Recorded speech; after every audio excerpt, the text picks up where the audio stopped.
how likely is it that Jimmy Garoppolo will be on a different team in week 1? Scale of 1 to 10, with obviously 10 meaning the most likely he'll be on a new team.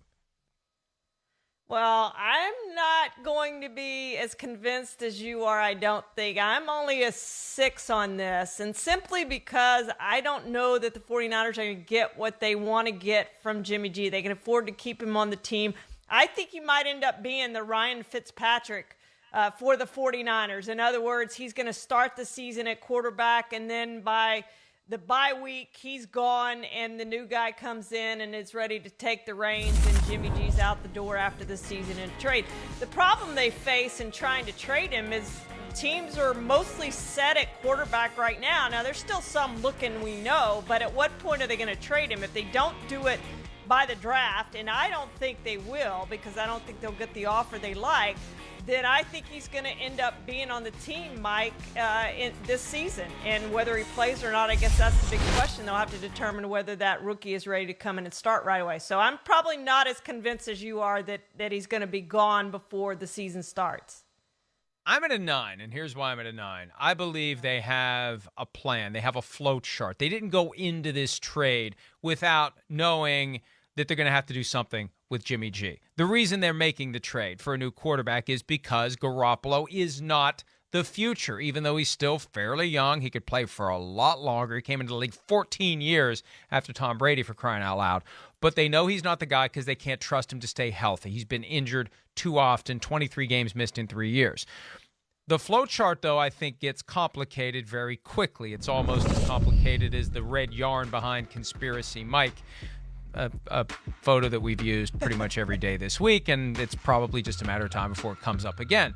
But you'd like to maybe trade him before the draft or during the draft. Maybe you've sprinkled enough intrigue out there to get someone who doesn't get the quarterback that they're hoping to get in round 1 to make a move for Jimmy Garoppolo. It's a trade that would entail, I believe, Garoppolo taking less than he's due to make. That's the one thing I believe.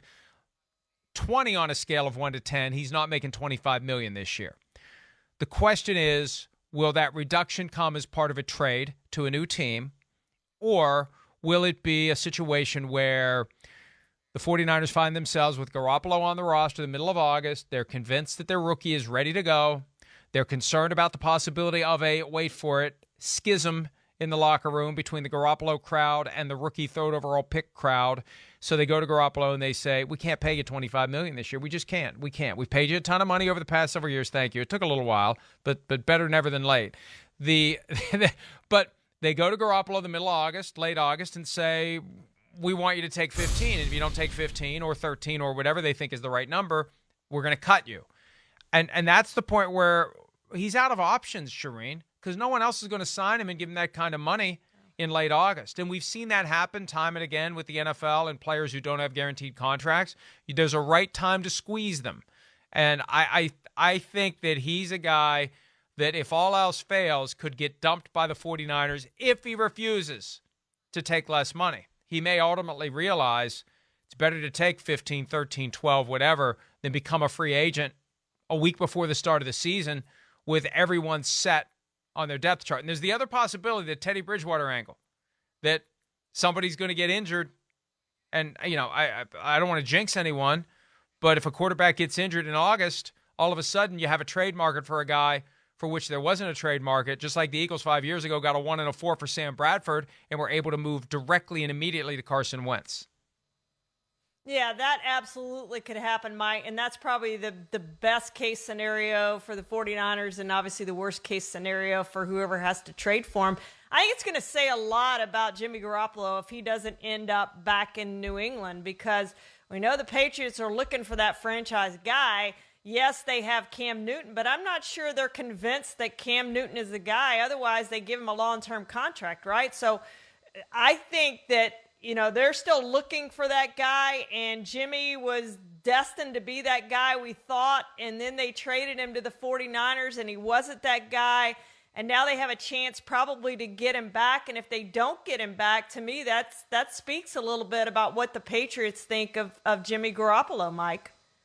And remember the comments earlier this week, Jermaine Wiggins, former NFL tight end, was with the Patriots for their first Super Bowl run on WEEI, said that some of the guys on that team look at Jimmy G sideways and wonder, can they trust him? Can he stay healthy? Will he be able to show up and play? That's the indictment. That's why the 49ers are getting rid of him. Now, it doesn't help that he freaked out Kyle Shanahan in the 2019 playoffs to the point that Shanahan made him into Bob Greasy with 8 passes thrown in the entire NFC Championship win over the Green Bay Packers. But it's not about his play. It's not about his ability to run the offense. It's about his inability to play. That's why they're moving on. And I don't think any fan base should want him to be the guy unless you feel pretty damn good about who the backup is. And you're right. If the Patriots aren't at the front of the line to try to acquire Garoppolo at a reduced contract like they did with Trent Brown this year when the Raiders were done with him and we're going to cut him eventually, Patriots swoop in, do a low draft pick deal, pay him less, let him become a free agent next year. If that doesn't happen with Garoppolo, then maybe that tells us everything we need to know about how other teams should view him. Speaking of the 49ers and that move up to number 3, scale of 1 to 10, how locked into Mac Jones are the 49ers, given that they now hold that 3rd pick after Trevor Lawrence and presumably Zach Wilson go off the board?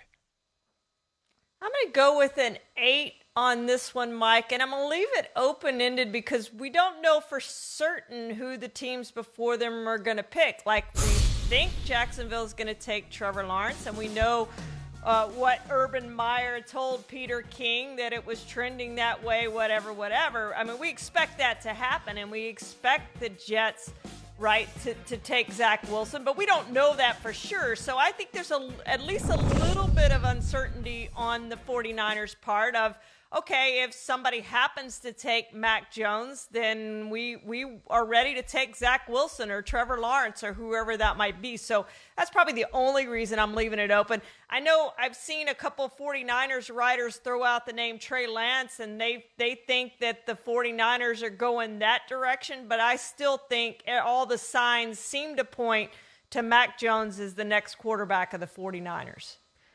Trevor Lawrence is going to be the first pick in the draft. I don't think there's any if about it. I think Urban Meyer was just trying to preserve a little sliver of mystery, barring some sort of an unexpected event, some sort of a barber chair mishap when he gets his hair cut before the draft. And I'm officially old when I say Trevor Lawrence, get a haircut. But barring something like that, he's going to be the first overall pick. And it's pointing to Wilson at 2. I think this Trey Lance stuff that's being planted by the 49ers is part of a Jedi mind trick. They know what they're hearing about the Falcons being interested in Lance, and we know what the 49ers did 4 years ago when the Bears traded up 1 spot in the top 5. Maybe they do a flip-flop, 3 and 4. If they are convinced the Falcons are going to take Trey Lance, they slide to 4, they still get Mac Jones, and they get back some of what they gave up to move from 12 to 3. I really do think that the Lance angle is a smokescreen, and maybe they can get the Falcons, if they truly believe the Falcons are looking at Lance, to go up to number 3 and make that move. And then it would be something if the Falcons went up to number 3 and took Mac Jones, but then the 49ers could take Trey Lance and say, that's the guy we were going to take all along anyway. But there's some risk there. I think it's 9. I think it's Jones. Barring something unexpected, unforeseen, I believe Sims, even though Sims doesn't know what Shanahan is thinking now, Sims has known Shanahan long enough to have an understanding of the way he thinks and the way he would think in this situation. And this is the ultimate litmus test for whether or not Sims really does know Shanahan. Because if it's not Mac Jones, I'm never listening to anything that Sims ever has to say again about what Kyle Shanahan may or may not want, because his barometer has been completely and totally busted by this Mac Jones prediction. All right. Let's move on to Justin Fields, who, going into the season, it was Trevor Lawrence, Justin Fields, Trevor Lawrence, Justin Fields. And Justin Fields kicked the crap out of Trevor Lawrence's team in the BCS semifinal playoff. I can never get that order of words exactly right. Regardless, Justin Fields was looking good, but now he's fading. So, scale of 1 to 10. How much do you buy into this narrative that Justin Fields is being underrated and overlooked, given the idea that there is a sense out there that he's maybe 5th out of the 5 top quarterbacks? I'm a 1 on this, Mike, because I think this is all media driven. And I would say stop the drama on this because we don't know how all 32 teams are thinking. Nobody does. There's no media person out there who knows what all 32 teams are thinking and where they have Justin Fields ranked on their big board, right? The 32 teams don't know where the 32 teams have Justin Fields on their board. Somebody has him above 5. I feel like he's going to be where he should go, and wherever that is, and I do think it's going to be in the top 10, but wherever that is, who cares? Who cares? You're still going to be a first-round draft pick. Patrick Mahomes wasn't the first quarterback drafted in his draft class. He should have been, but he wasn't. Justin Herbert last year wasn't the first quarterback drafted in his draft class. Probably should have been. But he wasn't, so it doesn't matter how high or low you go. How dare you speak ill of Joe Burrow? I agree with you. Sorry, go ahead. But, it doesn't make any difference, Mike, where you're drafted. You come in, you play, you prove yourself. A lot of people think Justin Fields is going to be a really good quarterback in this league, and some team is going to commit to him, and he's going to get his opportunity. Look, I think there's going to be panic buying when it comes to drafting quarterbacks. We talked earlier in the week, either on the morning show, the afternoon show, maybe both. I can't remember. I had my COVID vaccine yesterday. That's my excuse for anything that I screw up for the next 2 weeks until it fully kicks in. I'm going to use that as a blank check. Regardless, the idea that because quarterbacks, number one, are so much better coming into the league. I think they're doing a better job, the teams are, of scouting them and also adapting to their skills and avoiding their weaknesses. When you get a guy who is the guy, you've got your position solved for at least 10, maybe 15 years. Maybe you get lucky and you can stretch it all the way to 20, given the way these guys are playing, given the way they're obsessed with fitness and diet and doing everything they can to be cyborgs 24/7, 52 weeks out of the year. That's the most important position. It already was. It's even more important. And where are you going to get that great quarterback? You're going to get him at the top of the draft. And if you swing and miss, you're going to be right back there in a few years to try it again. And you keep trying until you get him. So I think that the idea that Fields is being overlooked is a little overblown. And I don't want to go too far down this rabbit hole, but there was an analyst on another network who stepped in something brown and smelly this week and has spent some time scraping it off of his shoe, all because he fell victim to the time-honored tradition of teams who secretly love a guy spreading negative stuff in the hopes that he falls. And eventually, in the shoe-scraping process, said analyst finally acknowledged that. Well, if you would have been thinking about that before you ever said anything about the guy, before you passed along any of the negative stuff that gets said every year about every prospect, because there's teams out there that want him to fall, and they want people in the media to spread the BS. That's why I never listen to the anonymous opinions of scouts, and I never listen to anyone in the league who tells me or tries to tell me, I don't like this guy because of this. I don't like this guy because of that. I've done this long enough to know that they want to find a way to get that guy to slide so they can get him, Charean. And I think some of that's been going on, particularly with Justin Fields. It happens every year, Mike. Just go back and look in the history, and it more times than not, it's with the quarterbacks, but we hear it over and over and over again. But wait, Mike, you didn't give us 1 to 10. So what's your scale? Are you a 1 with me on this? Look, I always know when Matt Casey is instigating. Okay, Charean, you can't sell it. You can't sell it. I know it's wow. No, wow. he really didn't on this one. Maybe she's learned the patterns. I'll say that it is. What did you say it was? A 1? I said a 1. Did you say it was a 1? I'll say a 2 then, just because I don't want to say it was a 1 since you said it was a 1. But it's low. It's low. I think that there's a lot of good there. There's a lot of good there. And I know. Hey, I know from doing this for 20 years now that scouts do get enamored with what a guy does on a big stage. And what he did against Clemson that night was spectacular.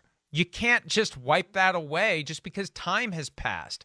And there's going to be somebody out there that, I mean, we wouldn't have guessed a week ago that the 49ers had fallen in love with Mac Jones or whoever they're going to take at 3. They've quietly and secretly fallen in love with someone. You got 5 top quarterbacks in this draft.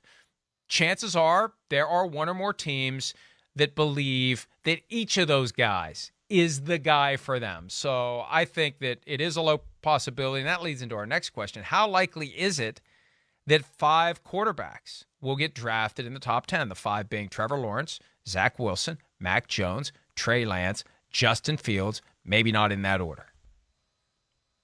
I'm going to go with the 5. I do think it's a possibility. I also think it's a possibility that one of those guys could fall the top 10, but none of them are going to have to wait that long. There's no question about that. They're going to be in the top half of this draft. There's going to be that run on quarterbacks, as you said. They always go higher than we think they could go, and I don't think it's out of the question either that Kellen Mond goes late in the first round like Lamar Jackson did a couple years ago, 3 years ago. I think that definitely could happen, that we could have 6 quarterbacks go in the first round of this draft because a team could panic and say, well, we're not going to get the guy we really wanted, and we really wanted a quarterback out of this draft. So they're going to go quickly, Mike, and they're not going to have to wait long to hear their names called. Top half of the draft for sure. Top 10, I'm not quite willing to go quite that far. There have to be some trades for that to happen when you look at the teams that aren't going to draft a quarterback there. But there's already been one.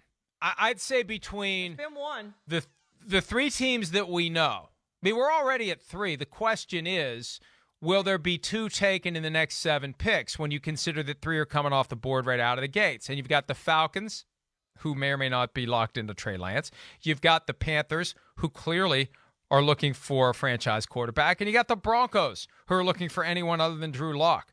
That's 3 more teams right there. After the first 3 teams take quarterbacks, I'm going to say it's an 8.5, that we're going to have 5 taken in the top 10. I'm holding out hope for 5 taken in the top 5. If we're going to really go all in with this ultimate reality show that is the NFL draft that begins in 27 days, yes, let's do it. Let's go 5 for 5. Let's show how important the quarterback position is, and let's have that run on them right out of the gates. All right. Next question, before we can pose it, it requires some sound from earlier this week. Patriots owner Robert Kraft talking about the struggles that his team has had when it comes to finding talented players in the draft.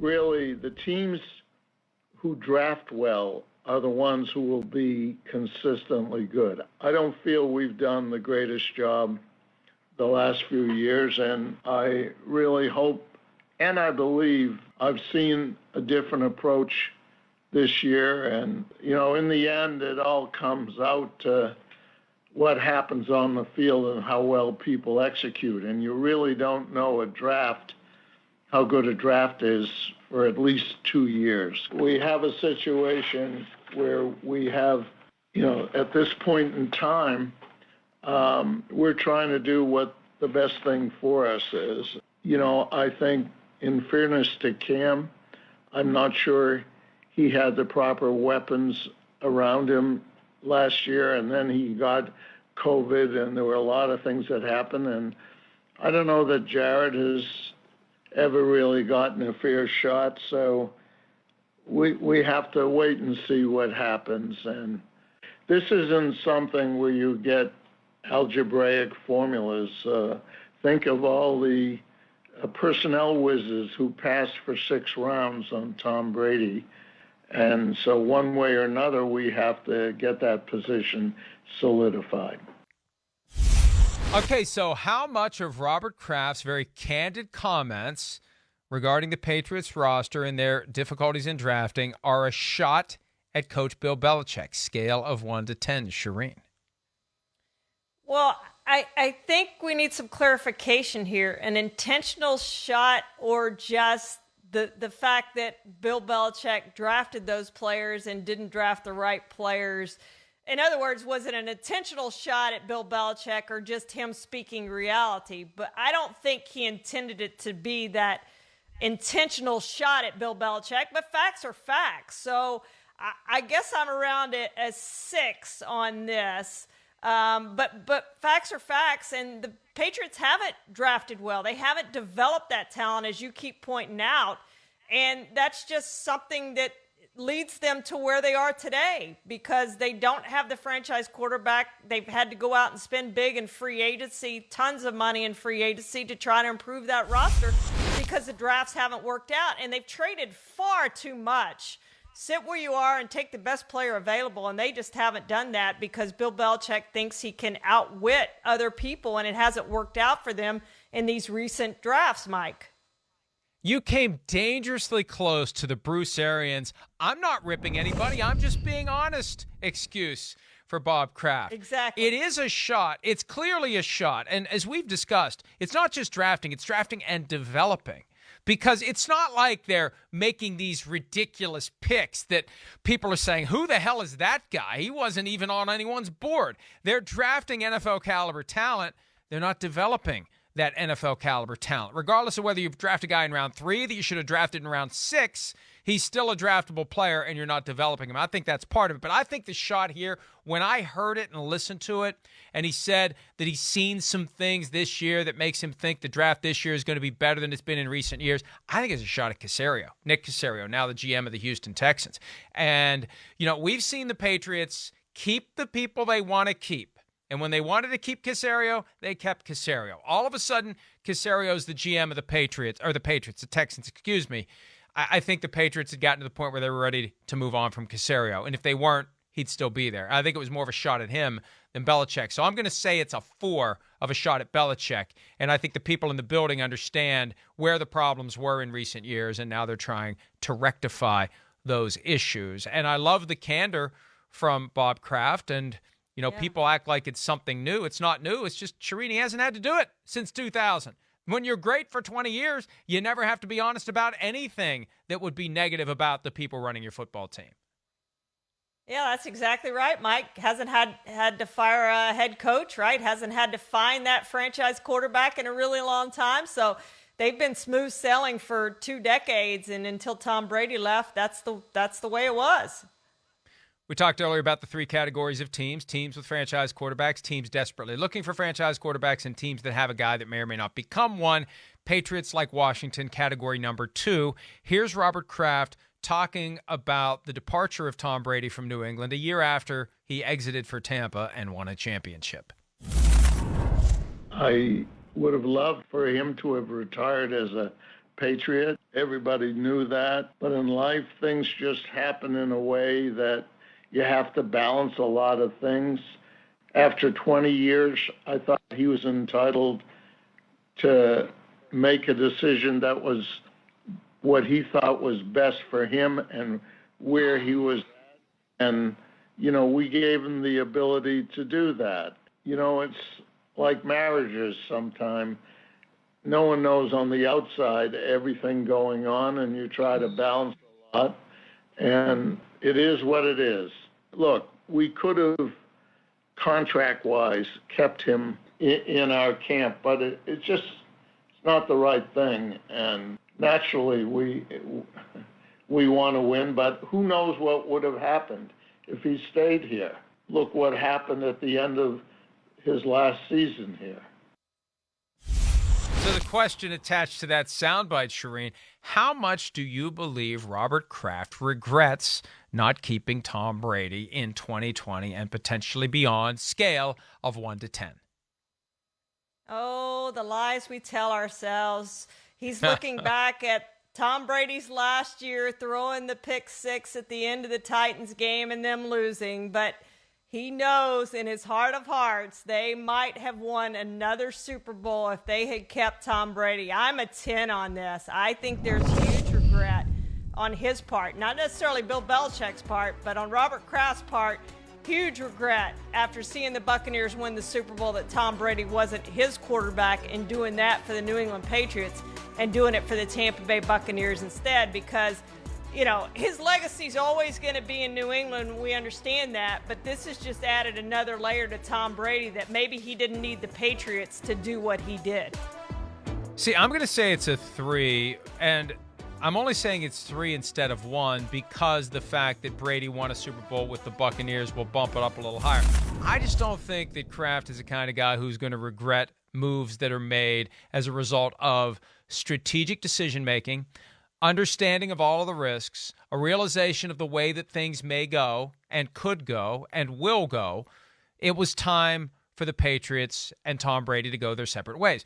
What the Patriots did last year is the exact opposite of what the Steelers did with Ben Roethlisberger this year. The Steelers should have ripped off the Band-Aid this year with Ben Roethlisberger, and I firmly believe by the time we get to November, December, one or both sides will regret that they didn't. The Patriots decided, and I disagree with you, Charean, I don't think they win a Super Bowl last year with Tom Brady because the rest of the team wasn't good enough. That's the thing. If the team is otherwise good enough, then we keep Tom around and try to win one more. The team's not good enough for a 43-year-old quarterback to come in and make the difference the way he made the difference in Tampa Bay. So let's just do it now. Let's let him move on now. And when he talks about the concept of marriages and to the outside, it's viewed one way, there was dysfunction between Brady and Belichick. Brady had enough of Belichick. And look, Belichick is the kind of guy that I don't know where the shelf life of dealing with Belichick ends, but it's somewhere between 2 years and 20 years.